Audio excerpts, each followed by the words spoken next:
ओम श्री सिद्धभैरव नमः. बघा, उद्या कोण वार? मंगळवार. आता उद्या काय? हरिताळिका. बघा, या हरताळका जे व्रत आहे ना,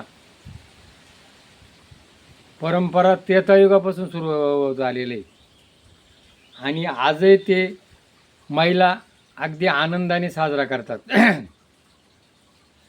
आता ह्या व्रताचं मागं वैशिष्ट्य असं आहे का ज्या वेळेला पार्वती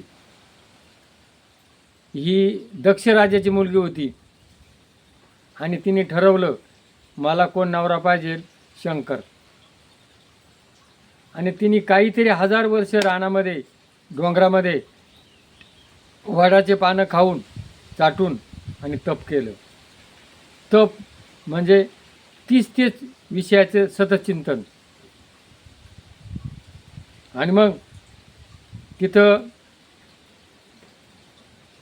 एक ब्राह्मणाचं रूप घेऊन विष्णू गेला आणि त्याने सांगितलं बाबा शंकर कशाला नवरा करते? तो स्मशान वाटत राहतो, अंगाला राग चोळीतो, बाईला बसतो आणि त्याच्या आईबापाचंही नाव माहीत नाही आणि त्याचा ठाव ठिकाणा नाही. मग मला तोच नवरा करायचा, ज्याला जन्म नाही, मृत्यू नाही आणि आधी नाही, अंत नाही.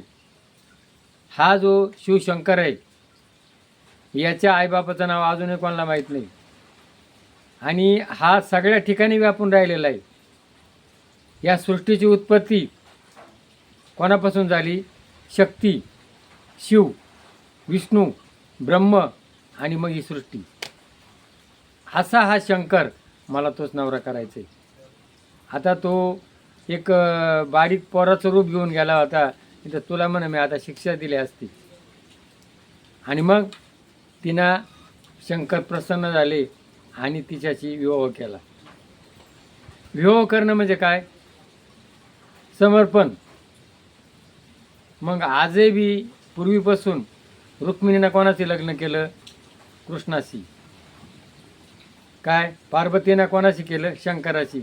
म्हणजे स्त्री स्वतंत्र तेव्हाही होतं आणि आजही आहे. तिच्या मनाला जे वाटेल ती करू शकते. ही परंपरा पहिल्यापासून आहे.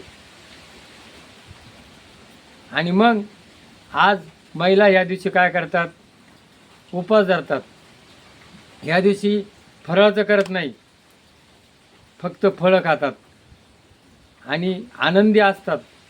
का मला पुढच्या जन्मी शंकरासारखा नवरा मिळो, काय तिची इच्छा असते.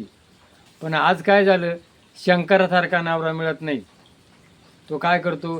दारू पितो, जुगार खेळतो, काम करत नाही आणि एन्जॉय करतो.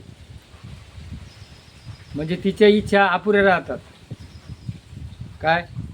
तिच्या ज्या इच्छा तिनं ठरवल्या असतात का मला शंकरासारखा सृष्टी उत्पन्न करणारा आणि असा नवरा मिळावा, आणि तो काय आज मिळत नाही. आजच्या मुलांना काय? काम नको, एन्जॉय, आळस. काय? म्हणून त्या इच्छा आज अपुऱ्या आहे. या दिवशी ज्या अविवाहित मुली त्यांचा खरा मान आहे. आता विवाहित मुली करतात, महिला करतात, पण अविवाहित मुलीचा हा सण म्हणजे हा मान आहे. आणि मग हे जे झाडाचे पानं असतात, आयुर्वेदाचा सिद्धांत, वड, लोहाळा, ही जी काही वनस्पती, यांना जरी स्पर्श झाला तरी त्याच्यापासून काय होतं? आरोग्य मिळतं.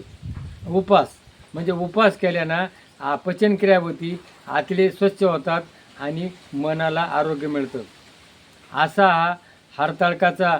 आणि महिलांना आजच्या दिवशी त्यांच्या महिलाचं 3 वेळाला हे असतं, पृथ्वीची येतील. उन्हाळा, हिवाळा आणि पावसाळा. तिचं कलर बदलतो. तसा महिलांचं जे आहे ना, माहेरी जाताना, वरमाई झाले हो आणि लग्नामध्ये 3 वेळा तिच्या चेहऱ्यावर आनंद असतो. तसा आजच्या ह्या दिवशी महिलांना काही अन्न नसतं, काही नसतं, पण चेहरा टवटवीत असतो. मग आज जसे आनंदित आहेत असं तिनं प्रत्येक महिलेनं सतत राहावा, आनंदी राहावा, समाधानी राहावा. स्त्री आनंदी समाधानी जर राहिली तर या भारताचं नंदनवन होणार आहे. कलह झगडे सगळे मिटणार आहे.